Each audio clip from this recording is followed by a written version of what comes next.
Hi, welcome back to my channel. Thank you so much for stopping by. This is Amy from With Love by Amy, and today we are going to make a card with some stenciling, stamping and stenciling, but we're going to make the stenciled part look like fabric. Now, this technique was inspired by Jennifer McGuire, and we're going to use that birthday candles stamp and stencil set from um, Simon Hurley Create. And what we're going to do is we're going to stamp um, the candles onto a card panel, and I've never actually used the stamp and stencil together for this project or for this card before, or for any card, I should say. I'm using my sticky mat thing. That one's from the Dollar Tree, and it fits in there nicely and holds the cardstock where you need it to be. The reason I'm using the sticky mat for this is because when you're using a full background stamp like this, the it won't get right up to the edge and stuff like that. The stamping won't. So I wanted to place the cardstock a little bit away from the edge, and I figured out this was the best way to do it so that I could get the bottom of my candles on the bottom there. That's what I'm most concerned about. It does get all the way to the edge on the right side of the Misty, but on the bottom it doesn't reach all the way if you put the cardstock in the bottom. And you want to kind of peel the mat away from the cardstock when you're doing that, when you're taking it off there. All right, and then the mat that I'm using here is kind of like it's kind of I don't know, it's an oven mat. It's supposed to be like a nonstick oven mat. We never used it in our kitchen, so I snagged it for my craft room. And here I am just trying to figure out how to line up these candles because I have no idea. Like I said, I've not used the stencil yet for this, I don't think, but I'm struggling here. I'm trying to figure out which way it lines up, and I can't figure it out. I don't know why it's so challenging for me, but obviously I'm on the struggle bus.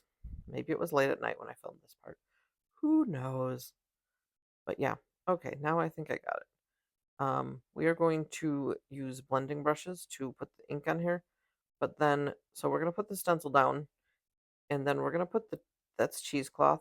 I think when Jennifer McGuire did this technique, I think she used actual gauze, but I couldn't find a gauze that would work for this in my first aid kit.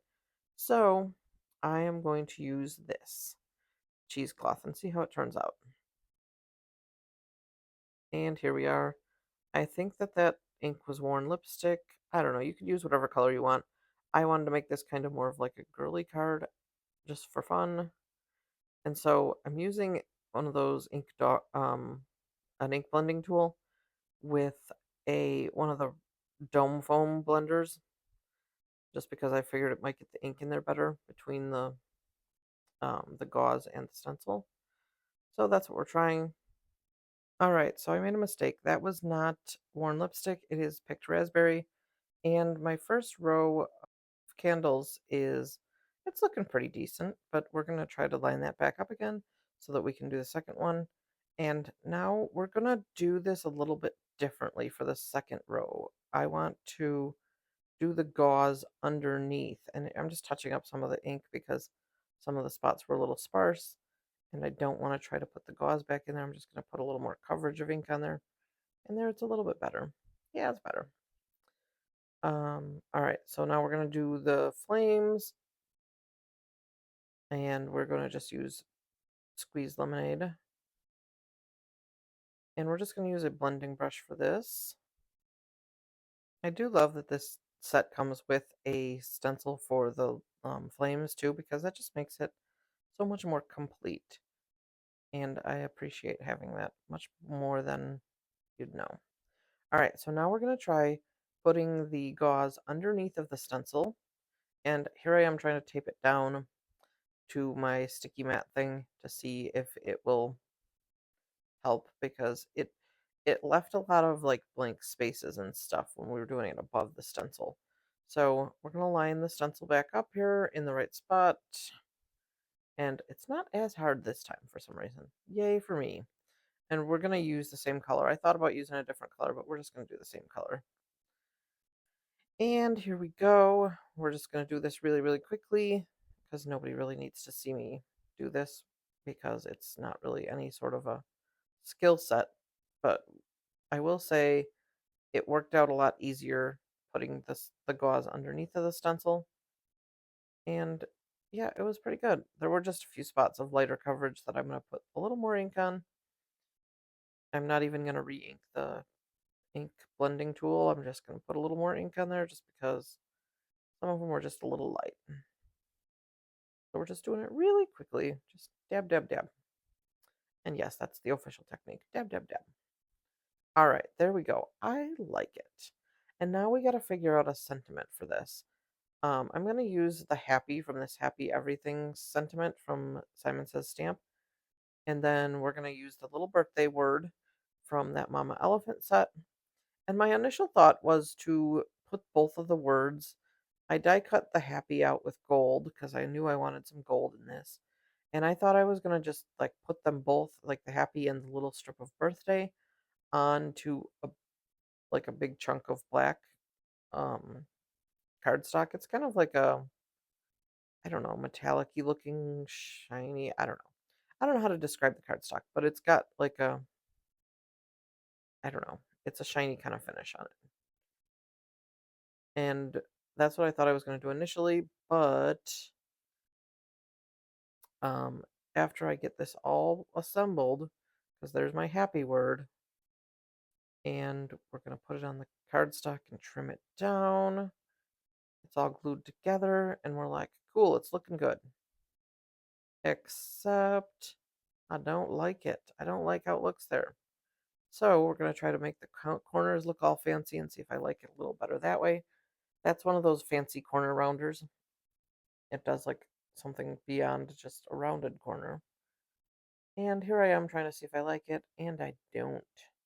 So we're going to recut it out in gold cardstock, the happy word, and then we're going to cut the shadow die out in black. I will say I really like this sentiment set because it has the shadow dies.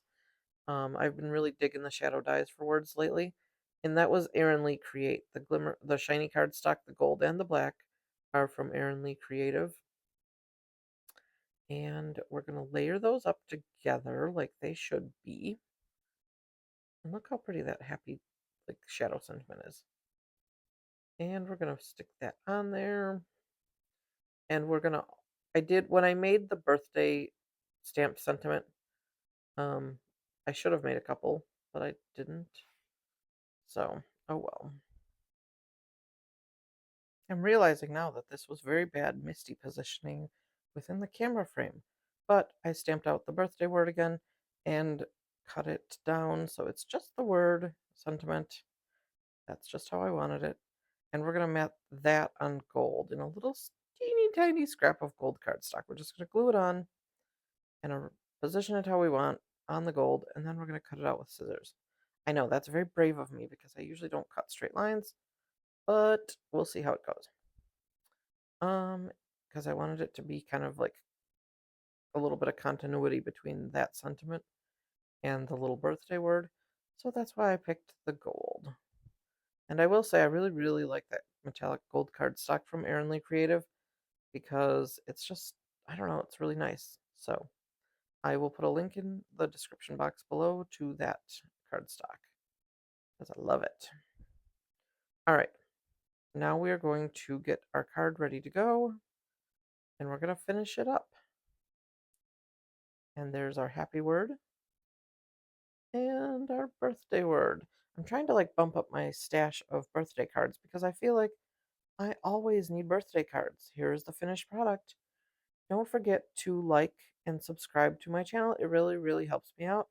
Let me know what you think of this card and leave me a comment down below. Thanks. Bye.